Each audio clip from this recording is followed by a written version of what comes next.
कार्तिक मास के शुक्ल पक्ष की चतुर्थी से सप्तमी तक 4 दिनों का यह महापर्व आस्था और पवित्रता का प्रतीक है। इसमें शुद्धता और सफाई के साथ साथ तन और मन की पवित्रता भी जरूरी है। 11 नवंबर को यह नहाय खाई से शुरू हो रहा है।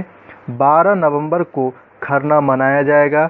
इसके बाद छठ व्रती 13 नवंबर को अस्ताचलगामी सूर्य को अर्घ्य देंगी और 14 नवंबर को सुबह का अर्घ्य देने के बाद व्रत का समापन होगा। आइए आप भी जानिए इस पर्व से जुड़ी कुछ जरूरी बातें। पहले दिन नहाय खाई के साथ व्रत की शुरुआत होती है। इस दिन व्रती नदी या तालाब में स्नान करके सूर्य भगवान की पूजा करते हैं और छठ व्रत सफलतापूर्वक पूरा होने की कामना करते हैं। इसके बाद कद्दू या सरसों का साग खाते हैं और फिर व्रत का प्रारंभ करते हैं। इसलिए इस व्रत को नहाय खाई कहते हैं।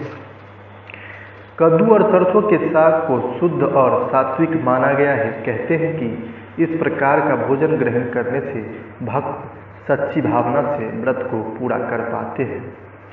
कद्दू और सरसों का साग खाने के धार्मिक महत्व के साथ साथ वैज्ञानिक तर्क भी हैं। कद्दू सुपाच्य होता है जिससे व्रती के स्वास्थ्य पर प्रतिकूल प्रभाव भी नहीं पड़ता, जबकि सरसों का साग खाने का रिवाज इसलिए है क्योंकि इसकी तासीर गर्म होती है।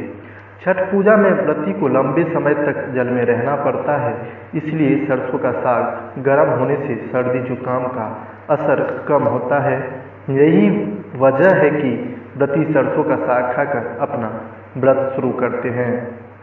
पहले दिन नहाय खाई के साथ आस्था और विश्वास का महापर्व छठ पूजा शुरू हो चुकी है, जो 4 दिनों तक चलती है। आज इसका दूसरा दिन है।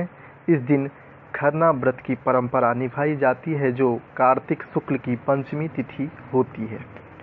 नहाय खाई के बाद दूसरे दिन शाम में खरना का आयोजन किया जाता है। खरना का मतलब पूरे दिन का उपवास होता है। हिंदू मान्यता के मुताबिक इस व्रत को करने से संतान प्राप्ति होती है, साथ ही परिवार पर आए कष्ट दूर होते हैं। खरना व्रत रखने की विधि क्या है वो आप जानिए। खरना के दिन महिलाओं का 36 घंटे का निर्जला व्रत शुरू होता है। ये व्रत उगते हुए सूर्य को अर्घ्य अर्पित करने के बाद समाप्त होता है। इस दिन व्रती महिलाएं व्रत कर शाम में स्नान कर विधि विधान से रोटी और गुड़ से बनी खीर का प्रसाद तैयार करती हैं। खीर के अलावा मूली केला भी होता है। इन सभी को साथ रखकर ही पूजा की जाती है। इस दिन मिट्टी के चूल्हे पर आम की लकड़ी जलाकर खीर का प्रसाद तैयार किया जाता है। भगवान भास्कर की पूजा करने के बाद प्रसाद ग्रहण करती हैं। छठ पूजा में सांझ का अर्घ्य का विशेष महत्व होता है। इस व्रती व्यक्ति द्वारा पानी में खड़े होकर सूर्य देव को अर्घ्य दिया जाता है। ये त्योहार कई महीनों में खास होता है। ये एक ऐसा पर्व है जिसमें उगते और डूबते सूरज को अर्घ्य दिया जाता है। हिंदू परंपरा के अनुसार कहा जाता है कि सूर्य देव की 2 पत्नियां थीं, उषा और प्रत्युषा। ये दोनों को सुबह की किरणें और शाम की किरणों से वर्णित किया जाता है। सुबह की किरणों को भोर और शाम की किरणों को सांझ कहा जाता है। इस दौरान परिवार के सदस्य पूरी साफ सफाई के साथ प्रसाद बनाने में मदद करते हैं। इस दौरान छठी मैया के गीत गाए जाते हैं। इस दिन पारंपरिक व्यंजन बनाए जाते हैं। छठ के प्रसाद में ठेकुआ, भुसबा, केला, पानी वाला नारियल, गन्ना, डाब नींबू, चावल के लड्डू, लाई का सांचा और फल आदि मुख्य तौर पर शामिल किया जाता है। इस दौरान साफ सफाई का विशेष ख्याल रखा जाता है।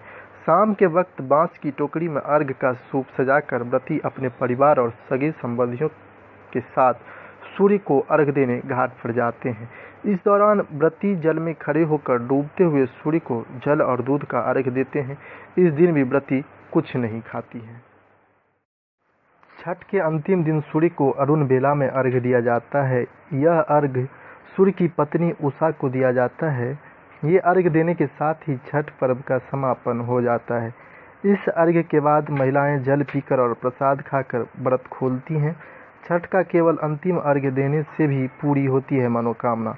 4 दिनों का होता है छठ पर्व और हर दिन अपना अलग महत्व है, लेकिन सबसे ज़्यादा मायने रखता है छठ व्रत का समापन।